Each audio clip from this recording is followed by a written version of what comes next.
নমস্কার বন্ধুরা, আপনাদের সবাইকে ফোর সন্ধ্যা চক্রবর্তী অফিসিয়াল চ্যানেলে স্বাগত। আজকে আমি আরেকটি নতুন ভিডিও নিয়ে চলে এসেছি। আজকে আমি তৈরি করব কুমড়ো রেসিপি। তো বেশি দেরি না করে ভিডিওটা শুরু করা যাক। প্রথমে একটা বড় আমি কুমড়ো নিয়ে নিয়েছি। এত বড় কুমড়োটা দিয়ে কিছু রেসিপি করব না, সামান্য একটু নেব আর বাকিটুকু রেখে দেবো। এখান থেকে আমি 250 গ্রাম মতো কুমড়ো নিয়ে রেসিপিটি তৈরি করব। প্রথমে আমি কুমড়োটাকে মাঝ বরাবর কেটে নিয়েছি, এরপর এটাকে 3-4 টুকরো করে নেব।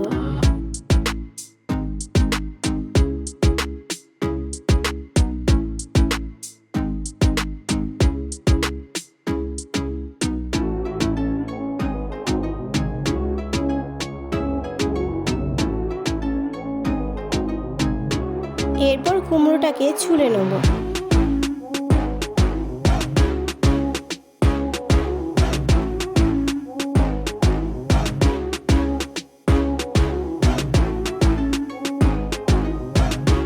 কুমড়োটাকে ডুমু ডুমু করে কেটে নেব।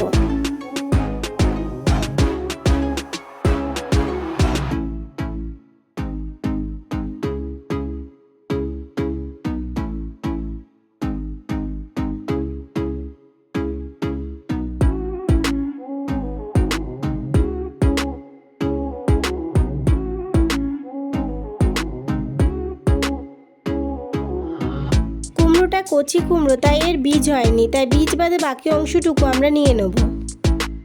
বাকি টুকরোগুলোকে আমরা সে একইভাবেই কেটে নেব।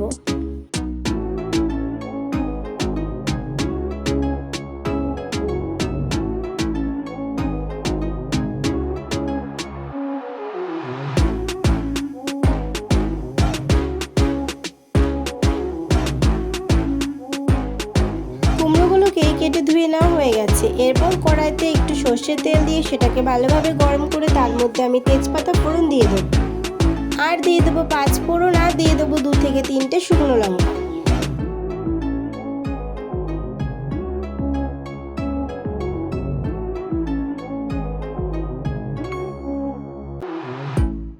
ফোড়ন হয়ে আসলে এরপর এর মধ্যে আমি কেটে রাখা কুমড়োগুলোকে দিয়ে দেবো।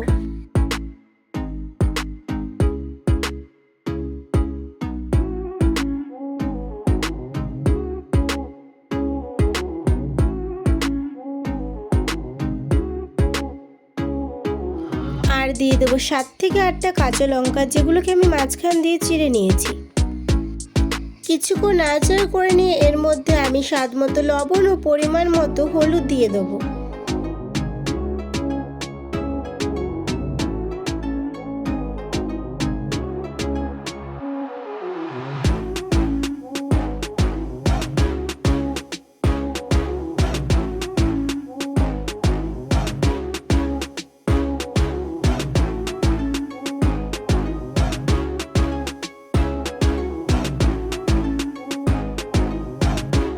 কুমড়ো থেকে যদি জল বেরোয় তাহলে বাড়তি কোনো জল দেওয়ার প্রয়োজন নেই।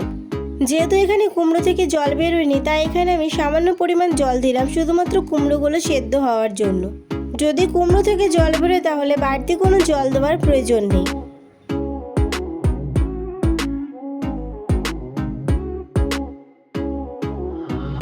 আর দিয়ে দেবো জিরের গুঁড়ি।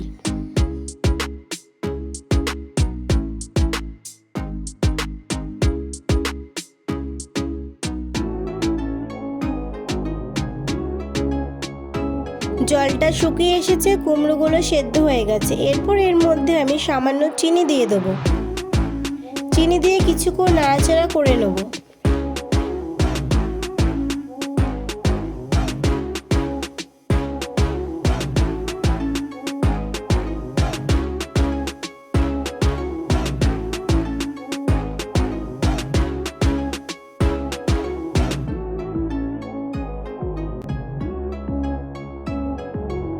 কুমড়ো রেসিপি তৈরি হয়ে গেছে। এরপর এটাকে আমি একটা প্লেটের মধ্যে ঢেলে নেব। যদি ভিডিওটি ভালো লেগে থাকে তাহলে লাইক সাবস্ক্রাইব করে পাশে থেকো। ভিডিওটি শেষ পর্যন্ত দেখার জন্য ধন্যবাদ।